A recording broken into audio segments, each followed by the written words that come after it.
Hello and welcome to GameSpotting. I'm Rich Gallup.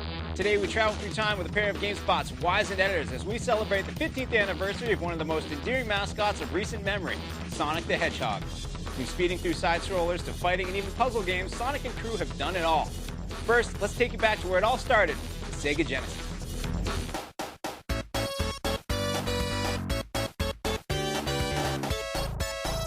Sonic the Hedgehog debuted in 1991 on the Sega Genesis. Basically, Sega needed a mascot character, something to really sell their system because the Super Nintendo was coming out soon. Sonic the Hedgehog caught a lot of attention because, it was pretty much Sega's line in the sand. It was direct competition to Mario. They needed something to give them an identifiable image and a look that people could really latch onto and say, that's Sega. The smart thing that Sega did was they didn't try and take Mario on sort of in the traditional platforming format that he was known for. What Sega did was they sort of created their own sort of like take on the platformer.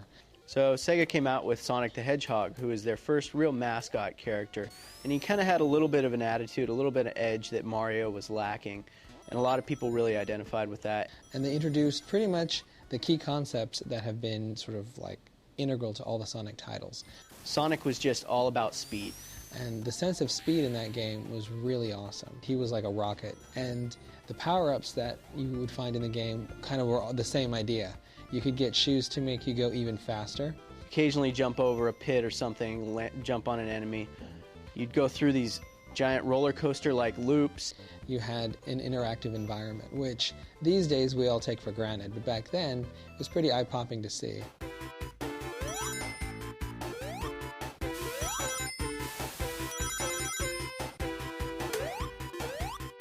It was just a quick, visceral thrill. Didn't take a lot of effort. You could just get into it, fly through a few levels, and just have some simple fun. It was like a combination of a really cool feeling and a feeling of, oh my god, what's going to happen, because you were going so fast. You knew that at some point something was going to hit you and you were going to drop all your rings. And the rings were also another really cool concept, which is if you were good, you could theoretically not die in the game because you needed to hold on to a certain number of rings. And every time you got hit by an enemy, you would drop them. But, if you were good, you could hang on to them, you could get through the game. Even if it was only with one ring, you could get through and never die, which was very cool.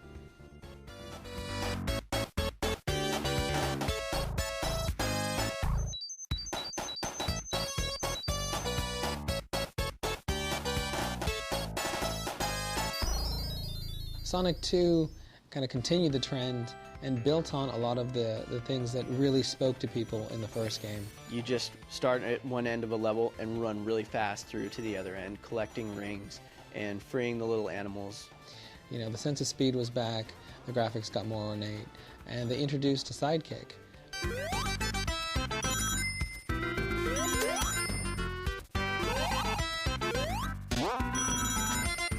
People either loved or hated him, but as far as sidekicks go, Miles' Tails Prower, which was a little, two-tailed fox who could fly, was, he wasn't too bad.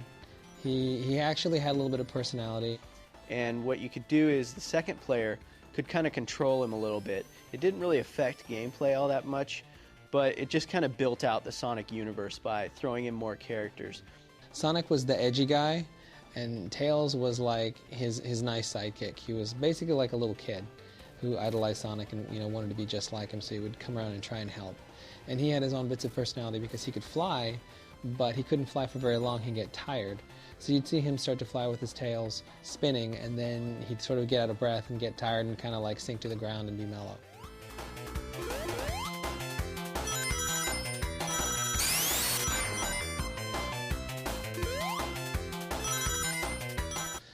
And it was little touches like that that really kind of made that character stand out. And he was a good fit for Sonic.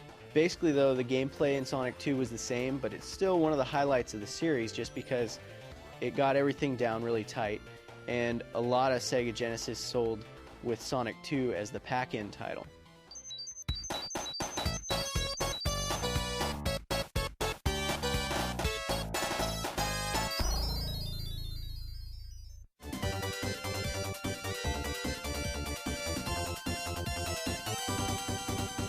So after Sonic 2 came, of course, Sonic 3, which basically was the same, but it introduced another new character in Knuckles, which was this sort of flying kind of hedgehog pink character that nobody really knew what he was, but he was just another character, and he kind of had a little bit of a bad attitude, which was kind of cool at the time.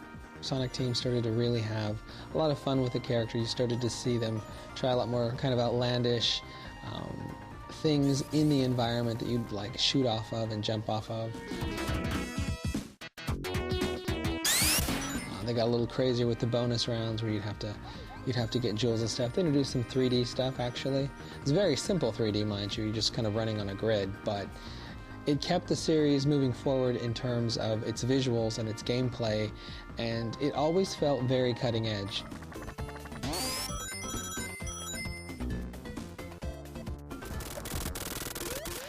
It was really pushing him as a personality as much as he was kind of like a game experience.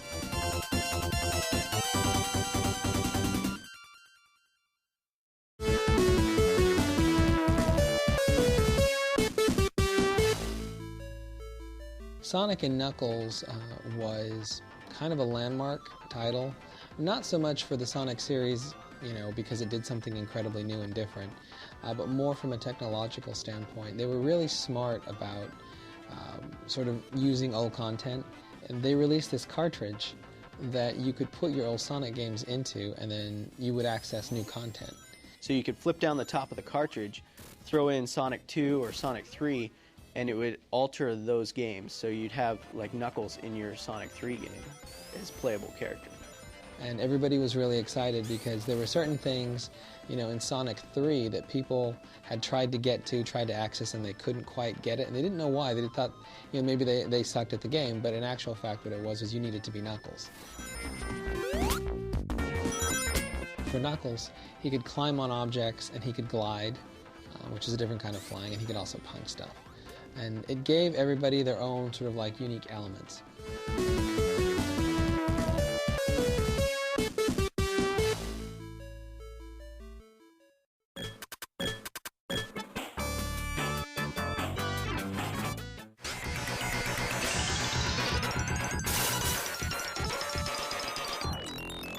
So after Sonic 3 and Sonic and Knuckles, there were a couple other Sonic titles on the Sega Genesis.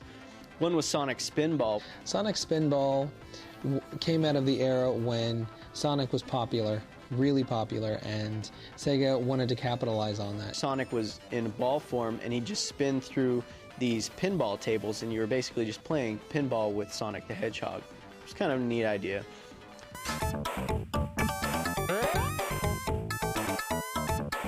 And the gameplay actually ended up feeling pretty good.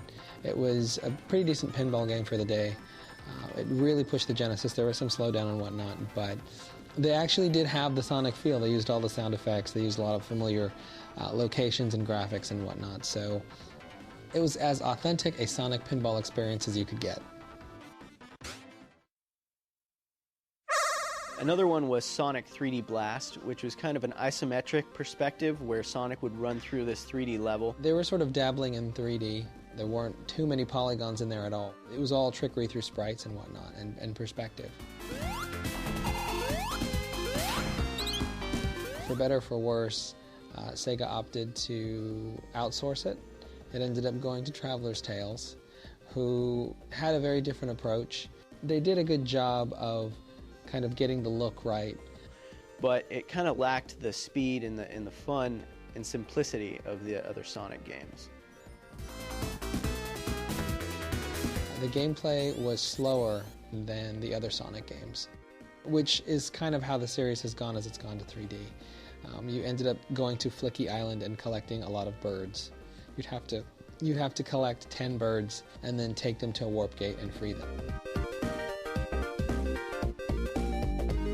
From a technological standpoint, it was cool because there was a lot of stuff going on screen. The sprites were big, and it was Sonic.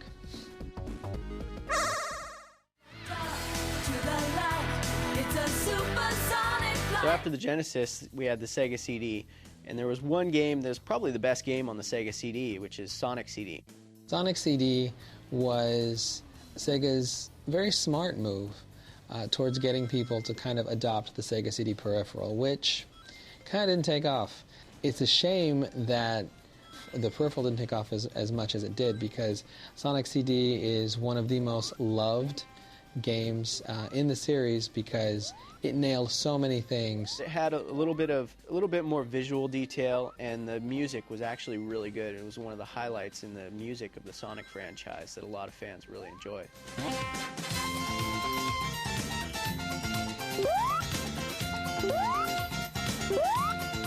It was still in 2D, and it still had everything that everybody loved about the 2D stuff, but the addition of the color and the music and even a little bit of anime just gave the game that extra oomph to really get people into it. So on the Sega Saturn, which was the console that came out after the Sega Genesis, Sonic really didn't have much of a presence. There was a Knights game, which was kind of a spin-off of the Sonic franchise, but there was really no true Sonic game on the Sega Saturn.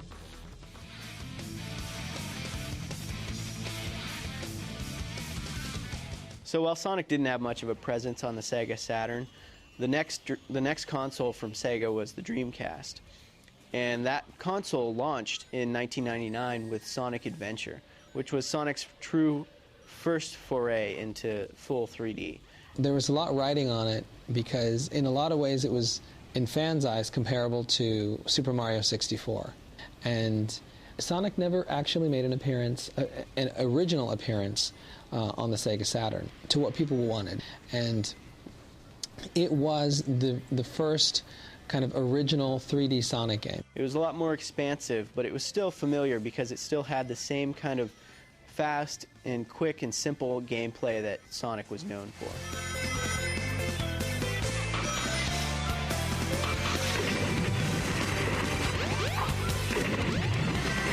It wasn't quite perfect, but it was a really cool way to translate Sonic into 3D. Basically, he just cruised around this 3D world. He was still super fast, still had all his abilities. He could crouch into a ball and spin and jump on enemies and things like that. It was sort of a more adventure-style type game. It was a lot of fun. It was a lot more expansive. It was a lot more detailed and lengthy adventure than we had seen Sonic in previously. And it also introduced some other characters. You got to play Sonic, you got to play as Tails, you got to play some new characters, a robot, because, you know, kids love robots. And it had a lot of the Sonic feel. It was very fast, there was crazy camera movement, there was all the stuff that you wanted out of a Sonic game.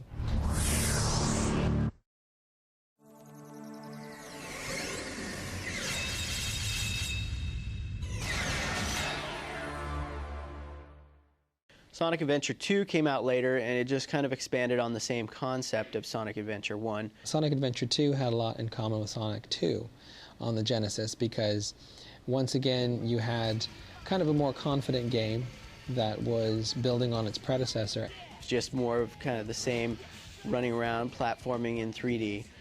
It wasn't especially remarkable, but it offered the same kind of fun that Sonic fans were looking for at the time. And it also introduced a new character, which was Shadow the Hedgehog. And, you know, he wasn't as cute as Tails, and he wasn't quite as organic as Tails. He was a little bit more calculated, you know, because it was sort of a black, edgy hedgehog to sort of like counter Sonic. The story was sort of interesting, but a little hard to follow. People were sort of on the fence about the game because it did follow the structure of Sonic Adventure 1. You did have a certain amount of playable characters, and you had to, you know, use them in sort of like areas that were tailored to their specific skills. Probably the coolest thing about Sonic Adventure 2 was the Sonic and Shadow levels, because the one complaint a lot of people had about Sonic Adventure was it was fast, but it wasn't 2D fast. And you didn't have that sort of like crazy, oh my god, what's going to happen feeling, because you kind of knew it was going to happen. You were going to fall off the edge of the world and you were going to die. And so in Sonic Adventure 2, what happened was you had levels that were sort of on rails in certain sequences, but the bottom line was they were incredibly fast. They were just like wickedly fast, and they were almost as fast as the 2D stuff. And you had that same rush. You didn't have to worry about too much. You just needed to worry about keeping that line.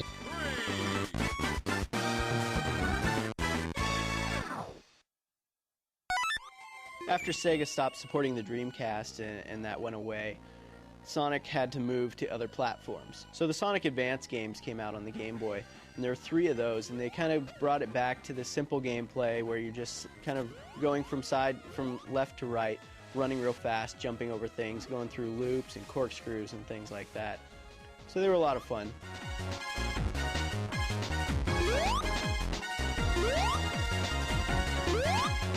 Sonic has had to do what all mascots have done, with the current generation of platforms, which is he's had to go 3D.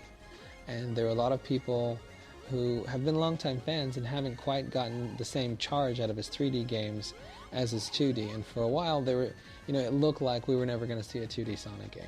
Thankfully, there's the Game Boy Advance. Sonic Team and Sega obviously wanted to keep their fans happy, so they've started sort of a side series called Sonic Advance that features, the people that we know. There's Sonic and there's Tails, and there's some new people. There's Cream the Rabbit, who's new, and she's got sort of a chow with her, which is one of the characters that were introduced in Sonic's 3D games.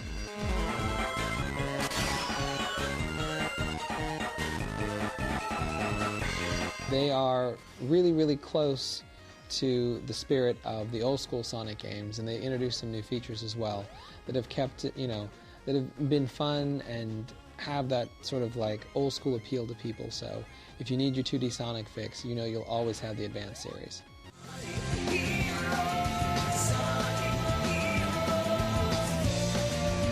The Sonic series has had sort of a weird life because it was a Sega property, and the Sonic games were always Sega games. When Sega pulled out of hardware, there was a question as to what was going to happen.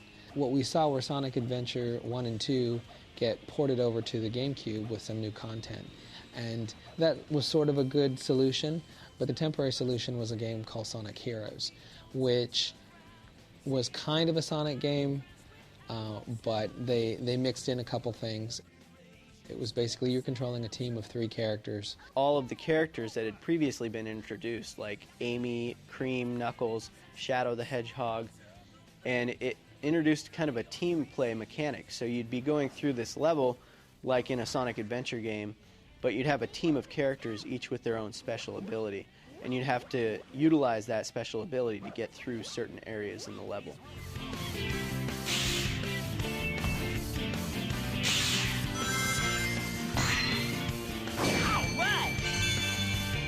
Hey guys, spread out!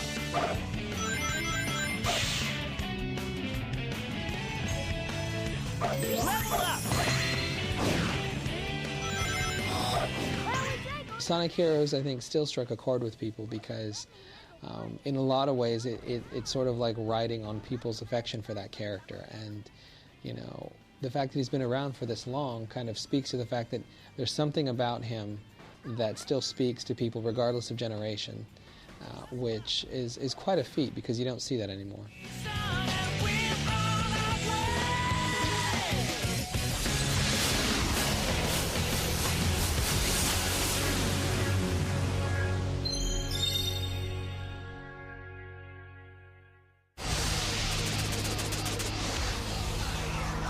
There have also been a couple spin-offs. Shadow the Hedgehog actually got his own game that Sonic was in, but he wasn't even a main character. I think a lot of people wanted it to be a Sonic game because it looked like it had all the earmarks, but it was a very different animal. This game had a lot darker tone than past Sonic games. It was still a 3D adventure game where you're running around real fast, but this one had guns, and you're actually fighting people, so that was kind of a controversial thing, and it was a first in a Sonic series.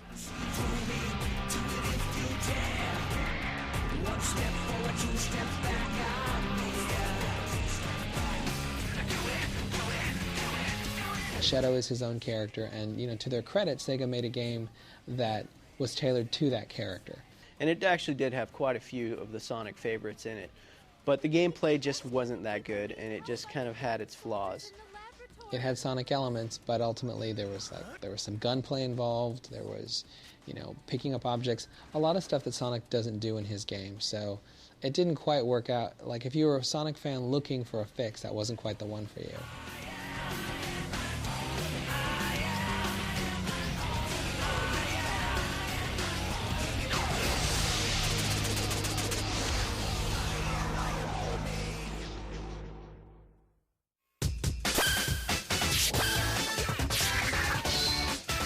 Recently, just last year, Sonic kind of returned to its roots on this Nintendo DS with Sonic Rush, which took the gameplay and made it even simpler by making it basically just running really fast through the levels. The platforming and the enemy fighting, the boss fights were reduced to a minimum, so you'd just run through level after level, and it went over both screens, so you could run down these long stretches, up through loops, corkscrews, all kinds of crazy stuff. And the level design was actually pretty cool, and it was a pretty fun game, just because it reminded you of the original Sonic.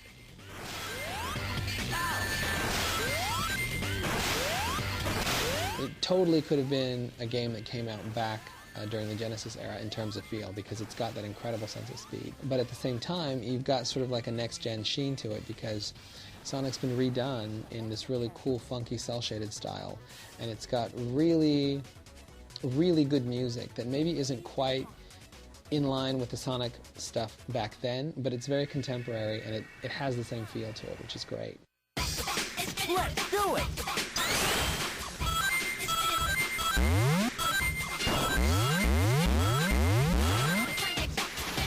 What you end up having is this really amazing 2D game at its core that's got some 3D elements, because all the boss fights are 3D battles that happen sort of in like, different on planes that sort of take advantage of the 3D space.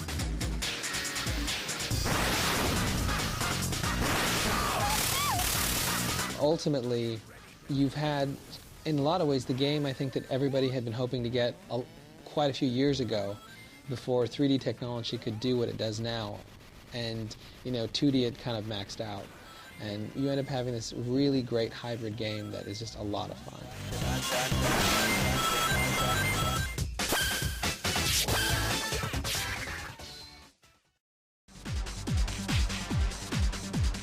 The most recent Sonic game is Sonic Riders, which is kind of a racing game with all your favorite Sonic characters, where they're on boards just flying down hills at super speed. You've got Sonic, you've got the core people, but you've also got a whole bunch of other characters which happen to be birds, because birds like to airboard.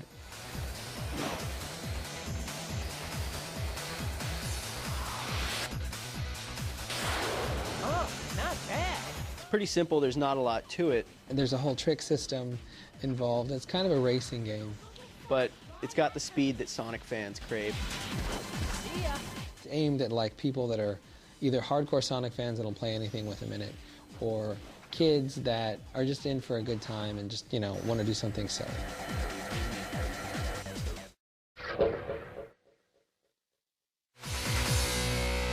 Oh, new competition. Original Sonic games are very much events, just like original Mario games, which, you can't really say that about too many games these days. But the Sonic games are events. When they come out, you know that they're going to be special. Unfortunately, special takes time. So Sega has opted to not do a Sonic game for the remainder of this generation, and are focusing their efforts on a new Sonic game that's going to come out for next-gen platforms. Now that he's turning 15, you know, there's always thoughts as to what's going to happen with Sonic in the future. As we mentioned, there is definitely a next-gen title in the works. We've seen some of it at the Tokyo Game Show, and it looks amazing. People are definitely taking advantage of the next-gen hardware to do something bigger in scale. The one thing about Sonic has always been speed and scale. And, it seems like he's going to be a good fit for the next-gen platforms. We'll be curious to see what he looks like in the final game, but definitely he's a character that's been able to evolve with the times. So, what happens for him in the future is pretty much, sky's the limit.